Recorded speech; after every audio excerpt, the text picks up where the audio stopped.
Magandang hapon. Nagkayayaan kami dito sa Quiapo para kumain ng kung ano-ano at samahan ng aming kaibigan magpasalamin.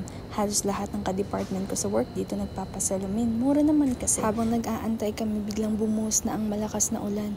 Di pa man din kami nakakabili ng makain. Si Kuya Nasinong kahit basa naman na siya. Bakit pa, di ba? O siya, sige na. Kaya wala nang antay-antay tumila at sumugod na kami para bumili. Kami lang ata nabili ng naulan.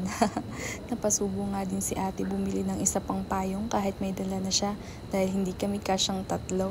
So Milo with yellow nga ang binili namin kahit na ulan ng malakas. O diba? Nilamig kami lahat. Pati mga sapatos nga namin ay basang-basa na. Parehas pa man din kami mga nakaputi. Dami kang makikita dito pero halos same-same lang din tinitinda. Ano daw? Basta makakatipid naman kayo pag marami kayo tapos tikim-tikim lang ganun. Nag-enjoy naman kami kahit lagi ako inuulan pag napunta dini.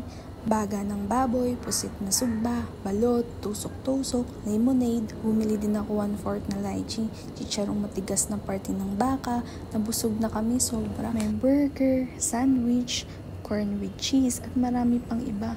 Hindi mo kakayanin sa isang araw.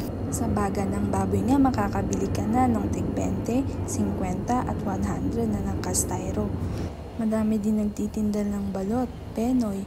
Tig 15 lang nga yung balot kaya bumili ako. Pero pusit naman hindi ko alam kung magkano sa iba. Pero yung nabili namin tig 15 isa. Last week pumunta din kami dito kasama ko isang kawork ko. Tapos bumili ako ng 4 perasong tig 15 tugpok ng mangga. Ang lalaki. Nasa LRT station na kami. Nabutas ba naman yung plastic na lalagyan niya?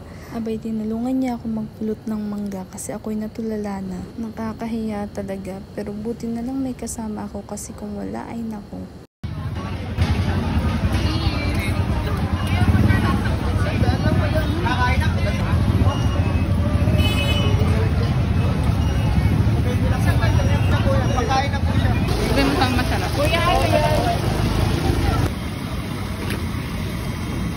Kinaya pagkatapos, dumiretso pa kami ng MOA kasi kinulang pa sa lakad, di ba? Nauwi tuloy ng halos 11 PM na. Basang-basa ang sapatos pero nakarating pa ng MOA. San ka pa? Syempre, hindi naman ako nabudol sa MOA kundi ang mga kasama ko.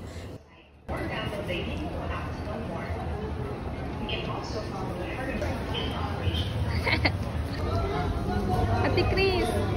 Umuwi ay nagutom ulit, kumain muna ng champorado. Umuwing busog pero pagod. Masaya naman kaya sulit ang pagod. So ayun lang, bye na!